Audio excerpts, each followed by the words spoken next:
Make Argentina great again. I guess they can just switch the hats. U.S. government funding another country's government while we are not funding ours. Hell, I might lose some followers for this, but I don't really give a fuck. Trump thinks farmers are fucking stupid. And before you lose your shit, let me explain. In retaliation to a trade war that they fucking started, China and other countries are no longer buying crops from American farmers. So what does Trump do? He comes out and says that he's going to use tariff revenue to bail them out. But who pays for that tariff? Oh, that's right, the American taxpayer, because the companies they buy their products from have now passed that cost of that tariff on to them. The problem isn't that we're bailing out farmers. I believe we need to bail them out. We need to support small farmers so they don't have to sell their land to big-ass corporations who will then in turn just own more of our land and more of our food chain supply. The problem is that the American consumer, who are also farmers by the way, cover the cost of that tariff at the checkout aisle and at the parts store. And now the federal government is going to use that money to pay the farmer for the money they lost as a result of a trade war that they fucking started. They are using American consumers and American farmers to solve a problem that they fucking created.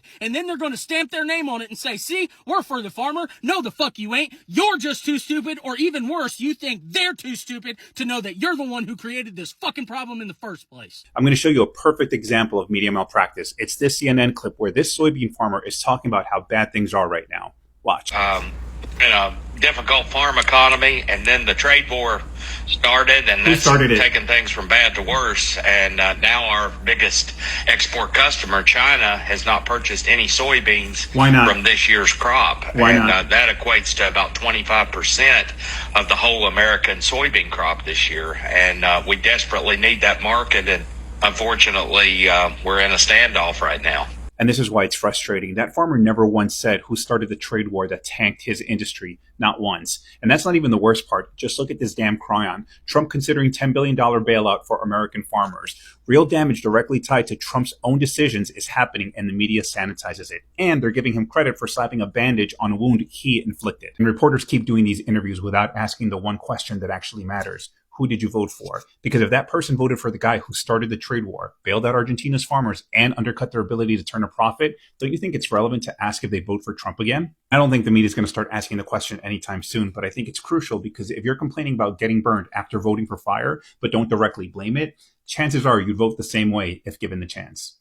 Trump's bailout could have the added effect of hurting American farmers, who, we should note, are already suffering immensely under the effects of Trump's chaotic whipsawing global trade war. For the second time in a decade, Trump has picked a fight with China at the expense of American farmers, who make up, obviously, a pretty sizable portion of his political base. You see, American farmers grow a lot of soybeans, and China buys them. Last year, China bought over half, 52% of our total soybean exports. They are our largest customer. Billions and billions of dollars. This year is a different story. You see that graph? This graph shows our soybean exports to China over the last year. That line in May is where sales stop entirely, kaput, completely, all as a result of Trump's tariffs. Farmers are now left with crops they cannot sell, and it is having an absolutely catastrophic effect on their livelihoods. Okay, so how does Argentina factor into this? Well, guess what? Argentina also grows a lot of soybeans. And Trump's buddy, President Milei, just slashed export tariffs to make it much cheaper for China to buy them. In other words, China is replacing American-grown soybeans with Argentinian-grown soybeans. And Trump is bailing out Argentina as they take sales directly away from American farmers. Bailing out Argentina doesn't help my market. Sending me the tariff money that me and every other taxpayer in this country is paying for. I buy parts and I buy groceries, and I'm paying the tariffs exactly like everybody else is. Sending me that money doesn't fix my problem. I mean, to me, currently all we want to do is throw money everywhere at problems instead of actually sit down and try to fix one. If Argentina fails, okay, they're my second biggest competition. If we're going to make American agriculture great and make it stand on its own 2 feet, then I need my second biggest competitor to fail. Again, this is really crazy, right? I mean, think about this. Trump is explicitly, through his unilateral actions, hurting his own country, the farmers in his own country who voted for him by huge margins in order to help out his right-wing buddy in Argentina, all while the government that his party controls remains shut down. It is a set of circumstances almost beyond parody for the so-called American first president. Across America at large, The very farmer who helped build the promise of Make America Great Again are now watching their dreams collapse. Soya beans field, once rich with hope, are turning into field of lust. President Trump's trade decision has closed U.S. markets while opening billion-dollar doors for Argentina. Today, we dive deep into the crisis threatening the backbone of American farming, the soybeans industry. While the U.S. government is shut down right now, it's one thing to have the president leaving the country and flying to other countries, as Trump did today. It's another thing to have the U.S. government funding another country's government while we are not funding ours. Nevertheless, Trump's Treasury Secretary, Scott Bessent, just sent $20 billion, just sent 20 billion U.S. taxpayer dollars to go fund the government of Argentina, to go bail out their currency for some reason. Argentina's currency has dropped 27% in value already this year, but we're buying $20 billion worth of it. Why is that? That doesn't seem like a good bet. Don't worry, it's just a loan. Right, think we're going to get that loan back? I don't know. The IMF has had to bail out Argentina 23 different times. Argentina owes the IMF more money than any other country on earth. The most recent IMF bailout was just in April, and even that wasn't enough to keep their economy and their peso from continuing to tank. But apparently now it's us. Scott Bessent, Trump's Treasury Secretary, nevertheless just gave Argentina $20 billion of your money to prop up the government of Argentina, even though we have almost no trade with them. And if their economy or their currency collapses, that would be sad for them, but it would likely have no effect on us. This is not something we're doing to protect ourselves. It is just a favor to them. Trump and Scott Bessent have given them 20 billion US dollars out of the US Treasury, a $20 billion bailout that already appears, quite possibly, to be lost down a deep, dark well. Because even after Trump gave them this $20 billion infusion within the last few days, CNBC reports today that markets today reacted in such a way that indicates that $20 billion might not be enough. Argentina might tank anyway. And that presumably best case means that we'll never get our $20 billion back. Worst case, it means they're going to keep giving them even more money that we'll never get back. Why, when our own government is shut down, are we giving another country $20 billion to keep their government going? When again, we have no links to their economy, their risk has no connection to risk in our country. Why are we doing that? It's harvest season in the Midwest. Wheat, corn, soybeans, they're all booming. But instead of celebrating, farmers are now facing what some are calling Farmageddon. Why? Their biggest buyer, China, isn't buying anything. Thanks to President Trump's trade wars, US farmers are locked out of their top markets. Soybeans are America's top crop, $24 billion in exports last year. China used to buy half. Now, zero. They're turning to Brazil and Argentina, more stable partners. Meanwhile, farmers are getting squeezed by rising costs. Fertilizer, potash, equipment, all more expensive due to tariffs. Sound familiar? Well, back in 2018, Trump slapped on tariffs and farm profits plummeted. He bailed them out with $28 billion. And when the pandemic hit, the money kept coming. Now, he's floating another $10 billion. But details have been slim. Meanwhile, farm subsidies this year are already over $40 billion. That's the second highest since 1933. But farmers want to sell their crops, not rely on government handouts. Meanwhile, Trump is pledging $20 billion to help Argentina, a direct competitor. Even Republican Senator Chuck Grassley has asked, why bail out Argentina while American farmers suffer? Farmers have been among Trump's most loyal supporters. He says he's their best friend. But the only thing that's growing is anger. I got to farm with my dad every day. It's a way of life. It's a wonderful way of life. And it's at risk. And it shouldn't be. The impact of Trump's tariffs is being felt in the heartland. Soybean farmers here are now suffering economically like they haven't in decades. Right now we are harvesting soybeans in Marengo, Illinois. My family has been farming since 1846. I'm the fifth generation. We're a grain operation. We grow corn, soybeans. I am a product of the pioneers. It's history. You don't let that go. One of the best memories that I had was just my dad teaching me how to drive a tractor. I got to farm with my dad every day. It was pretty cool. How many people could do that? It's a way of life. It's a wonderful way of life.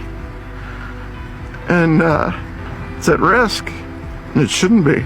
It's total bullshit. Human lives are at stake. It's stupid. The whole thing is stupid. I'm very proud of him. He's done a great job. He's kind. He's very caring. He cares about other people. I didn't really want him to be a farmer. When my husband got sick, he asked if he could take over the farm. He said, "Mom, give me 3 years. Just give me 3 years." So that's what we did, and it's turned into 16 years. Harvest is usually the best time of the year. It's literally the fruits of your labor. This is the time where we as farmers get to celebrate all of our hard work and that we get paid for our year's worth of work.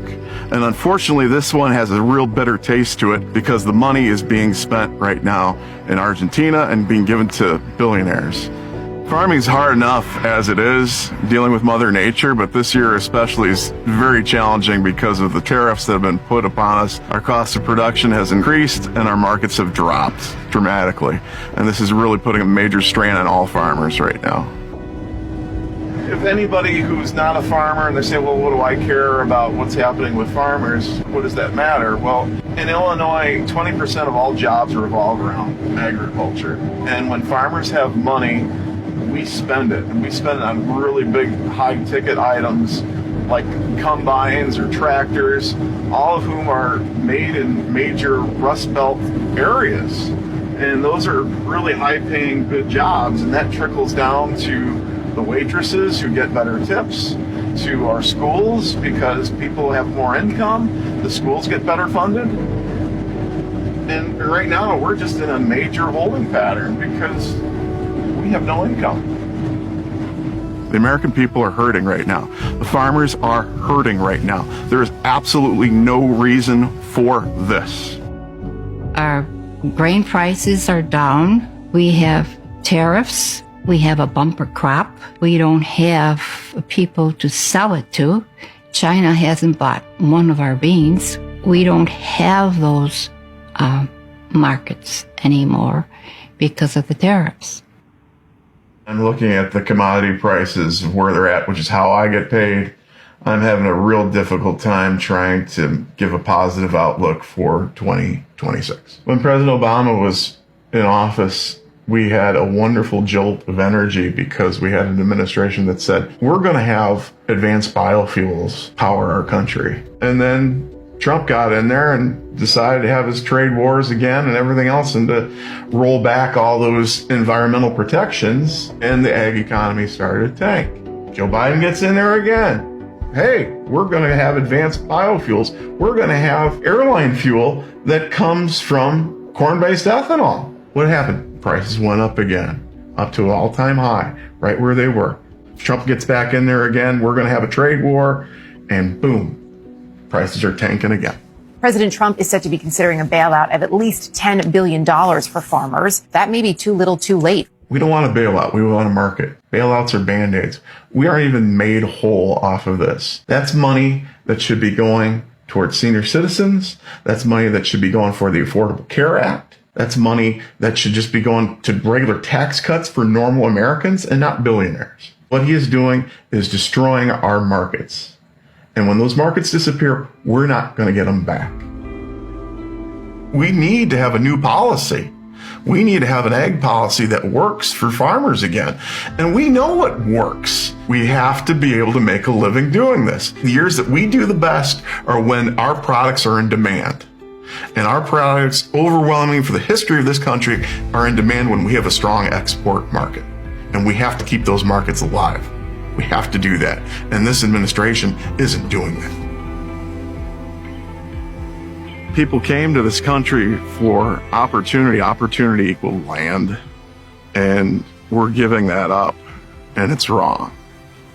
It's absolutely wrong. Part of the reason why the greatness of this nation is because we take care of people, and there's values of the family farm that need to be upheld.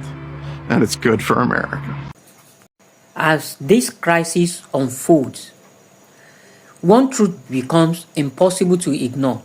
American soybean farmers don't need bailout. They need markets.